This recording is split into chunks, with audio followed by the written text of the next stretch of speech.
Мала е веројатноста дека стафилококус епидермидис е причина за смртта кај 52 годишната прилепчанка по извршената гинеколошка интервенција, затоа што таа бактерија не е смртоносна, смета микробиологот Никола Пановски, но не ја исклучува можноста дека пациентката починала од сепса од друга поопасна бактерија или пак од евентуална лекарска грешка.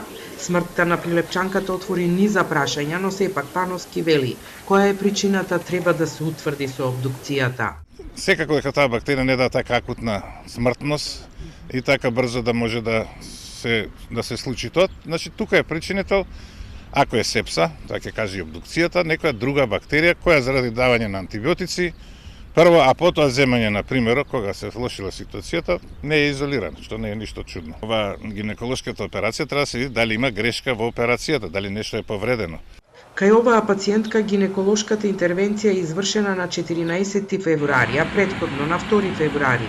На ортопедското оделение бил примен млад пациент кај кого по интервенцијата е изолирана бактеријата серација, а кај него констатирана диагноза сепса.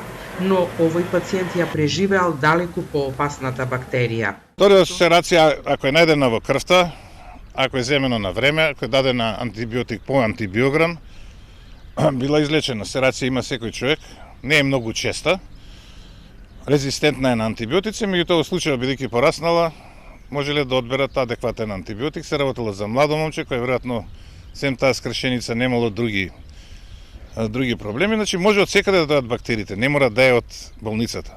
За настаните во болницата во Прилеп предмет оформи и обвинителството, но подопрен глас истражува смрт од сепса кај двајца пациенти. По пријавените интрахоспитални инфекции во болницата се уште се затворени операционите сали, а како што информираат од Државниот санитарен и здравствен инспекторат, земени се вкупно 185 материјали за микробиолошко испитување. Од ДСЗИ велат дека резултатите се доставени до болницата во Прилеп. Оттаму пак тврдат дека официјално се уште не ги добиле.